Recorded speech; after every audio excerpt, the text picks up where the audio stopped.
আব্দুল হান্নান মাসুদ, নোয়াখালী ৬, প্রশ্ন করতে পারেন।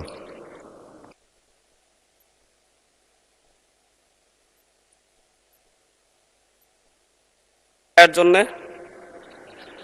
আমি আমার নির্বাচনী এলাকা নোয়াখালী ৬ হাতিয়া, ওই অঞ্চলে প্রচুর নদী ভাঙনের কারণে প্রতি বছরই অনেক শিক্ষা প্রতিষ্ঠানকে স্থানান্তর করা হচ্ছে, কিন্তু সেই সকল শিক্ষা প্রতিষ্ঠান, প্রাথমিক এবং মাধ্যমিক শিক্ষা প্রতিষ্ঠানগুলো ওগুলা নিয়মিত বরাদ্দ না পাওয়ার কারণে এবং ওই প্রতিষ্ঠানগুলোর শিক্ষার্থী যারা আছে তাদের একটা তালিকা করে তারা ঠিকমতো পরবর্তীতে অন্য কোনো শিক্ষা প্রতিষ্ঠানে ভর্তি হতে পারতেছে কিনা, শুধু হাতিয়া নয়, এরকম নদী ভাঙন প্রবণ যত এলাকা রয়েছে ওই সকল অঞ্চলের শিক্ষার্থীরা ঠিকমতো অন্য শিক্ষা প্রতিষ্ঠানে ভর্তি হচ্ছে কিনা নাকি ঝরে পড়ে যাচ্ছে, এই তালিকা করার জন্য শিক্ষা মন্ত্রণালয়ের পক্ষ থেকে কোনো উদ্যোগ আছে কিনা, এবং পাশাপাশি হরিণের দেশ নিজুমদ্বীপ ইউনিয়ন প্রায় 25,000 জনগণের বসবাস, সেখানে একটিও মাধ্যমিক শিক্ষা প্রতিষ্ঠান নেই।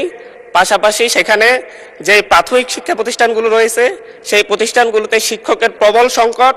এই ব্যাপারে পিছিয়ে পড়া জনগোষ্ঠীর জন্য এবং আমাদের প্রত্যন্ত গ্রামাঞ্চলে শিক্ষা ব্যবস্থা পৌঁছে দেওয়ার জন্য সরকারের নতুন কোনো উদ্যোগ আছে কিনা সে ব্যাপারে আমি মাননীয় শিক্ষামন্ত্রীর কাছে জানতে চাই।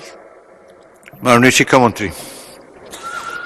মাননীয় সংসদ সদস্যকে অসংখ্য ধন্যবাদ।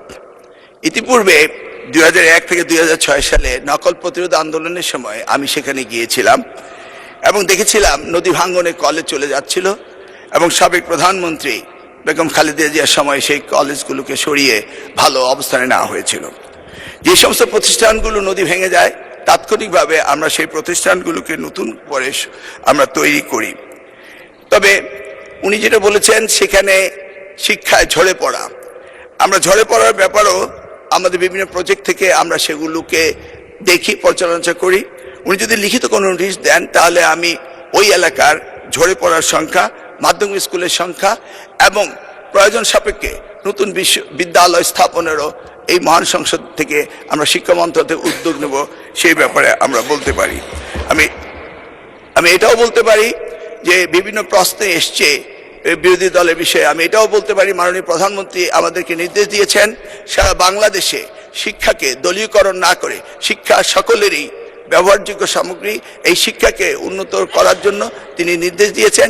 সেই আলোকে আমরা ওনার হাতিয়াকে সুন্দর দৃষ্টি নিয়ে আগামী দিনগুলোতে